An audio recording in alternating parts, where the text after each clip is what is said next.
सेनेचे जे काही नेते आहेत ते सरभरीत झालेले आहेत.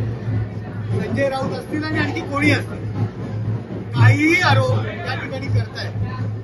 कालचा जो निर्णय लागला त्यावरती अशा पद्धतीचे आरोप करतायत की भाजपाने शिवसेना संपवण्याची सुपारी घेतलेली आहे आणि त्यांच्या स्क्रिप्ट प्रमाणे दिल्लीवरून हा निर्णय आला, अशा पद्धतीचे आरोप जो भोंगा म्हटला जातो ते करतायत.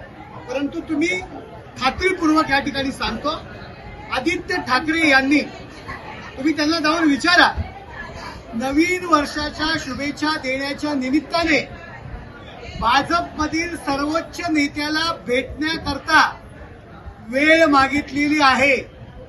त्या नेत्यांनी अजून त्यांना वेळ दिलेली नाहीये. याच्यावरून हे दुतोंडी आहे हे स्पष्ट होतं.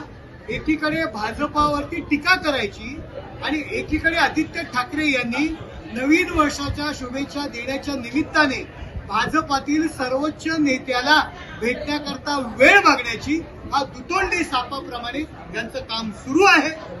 लोकशाही आघाडीला एकीकडे झुलवत ठेवायचं आणि एकीकडे भाजपच्या नेत्यांशी संधान करण्याचा प्रयत्न करायचा, हे दुतोंडी सापासारखं वर्तणूक या उभाटाच्या नेत्यांची झालेली आहे. घराणेशाहीचा आरोप केला जातोय. संजय असं म्हणतात की तुमच्याकडे घराणेशाही नाही, मग श्रीकांत शिंदे यांच्या बाबतीत काय आहे? बघा, श्रीकांत शिंदे हे स्वतःच्या कर्तृत्वावरती, स्वतःच्या मेहनतीवरती त्या मतदारसंघामध्ये आपलं स्थान त्यांनी टिकवून आहे. आपण पाहताय की त्या मतदारसंघामध्ये त्यांनी केलेली कामं, खासदार कसा असावा याचं तंतोतंत उदाहरण म्हणजे श्रीकांत एकनाथ शिंदे साहेब आहेत. ज्या संस्थेची डॉक्टर अब्दुल कलाम यांनी स्थापना केली होती, त्या संस्थेने पहिल्या 5 खासदारांमध्ये त्याला संसद रत्न म्हणून पुरस्कार दिलेला आहे. त्यांच्या कामावरती त्यांनी त्यांचं स्थान बनवलेलं आहे. संजय राऊत यांच्याकडे आता कुठलेच मुद्दे शिल्लक राहिलेले नाहीयेत, म्हणून ते या स्तरावर येत आहेत. त्याच्यामुळे ते काय घुमतायत.